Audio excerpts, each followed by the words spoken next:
Black window মুভিতে এই ব্যক্তির হাতের ইশারায় নাচে সবাই। এই মানুষটা সবাইকে তার কন্ট্রোলে নিয়ে আসে। সে তৈরি করে বিশাল এক বট বাহিনী। কিন্তু কিভাবে ঘটে এই আশ্চর্যজনক ঘটনা দেখতে হলে সাথে থাকুন সিনেমাস্কোপের সঙ্গে। So let's start. ঘটনা শুরু হয় 1995 সালের ওহিও নামের একটা জায়গায়। বিশাল এক জঙ্গলের পাশে বসবাস করে এক পরিবার। তাদের পরিবারের সদস্য ছিল 4 জন। এক হচ্ছে এই ছোট মেয়েটি, যার নাম হচ্ছে নাতাশা। এটা হচ্ছে তার ছোট বোন মেলিনা। আবার এটা হচ্ছে তার বাবা অ্যালেক্সি এবং এটা তার মা মেরিনা। আসলে এরা ছিল তাদের নকল বাবা মা, সেটা তারা জানতো না। হঠাৎ একদিন তাদের নকল বাবা মা তাদের নিয়ে ঘর থেকে বের হয়ে যায় একটা গাড়ি করে, এবং তাদেরকে নিয়ে তাদের মা একটা জেট বিমানে উঠে পড়ে।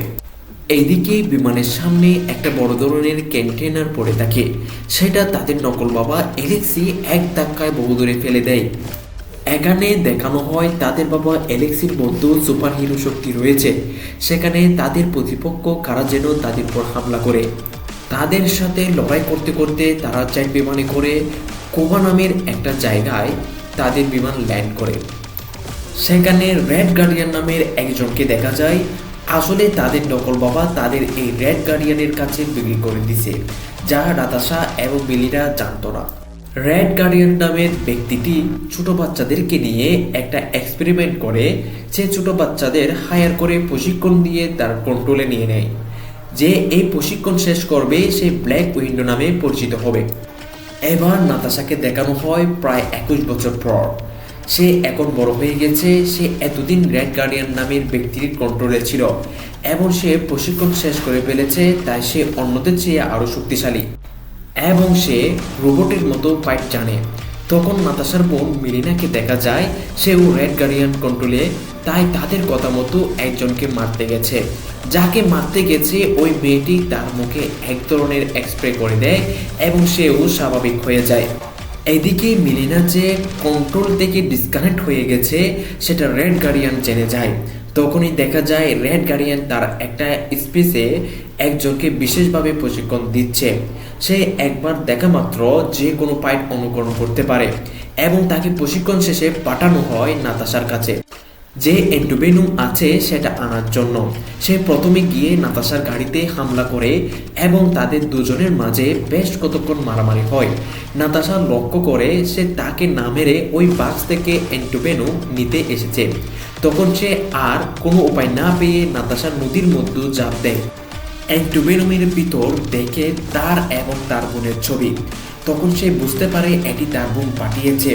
নাতাশা যখন তার বোনের সাথে দেখা করতে যায় তখন একজন আরেকজনকে না চিনে মারামারি করতে শুরু করে।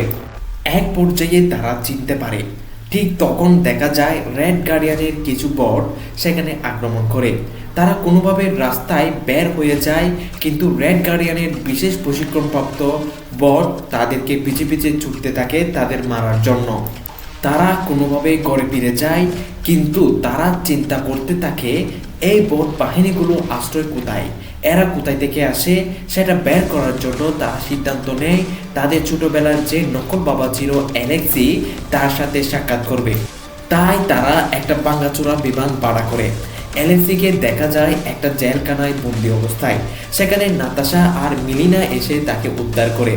তারা অ্যালেক্সির কাছে জিজ্ঞাসা করে এই রেড গার্ডিয়ান এবং তাদের বট বাহিনীর আশ্রয়স্থল কোথায়, কিন্তু অ্যালেক্সি এত বছর ধরে জেলে থাকার কারণে সে কিছুই জানে না। সে বলে এটা মেরিনা জানতে পারে।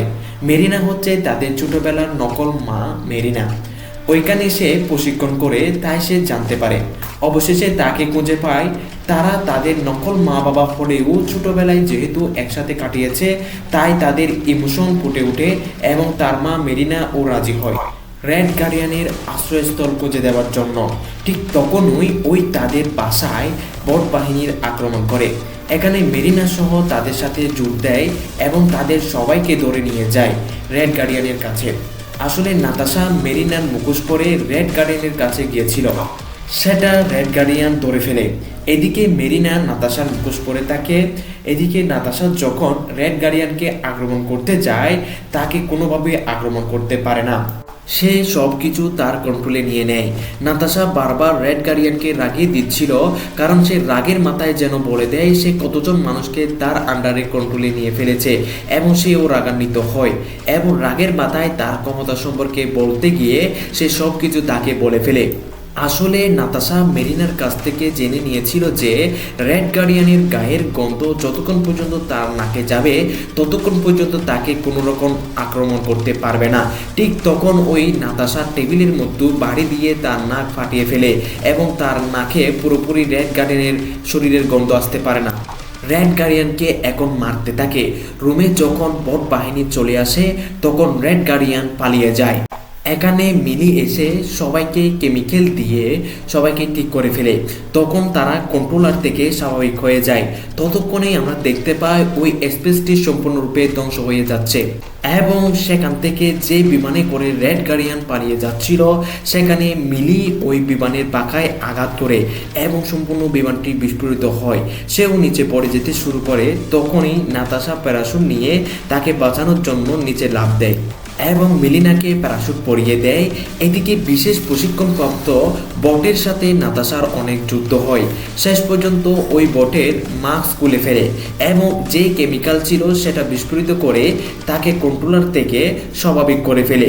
এভাবে সবাইকে স্বাভাবিক করে তারা আবার একত্রিত হয়। তারা তিনজন চলে গেলেও নাতাশাকে দেখা যায় একা একটা বিমানে করে চলে যেতে। এখানেই মুভি শেষ হয়। মুভিটি ভালো লাগলে লাইক করবেন, শেয়ার করবেন এবং সাবস্ক্রাইব করবেন। ধন্যবাদ।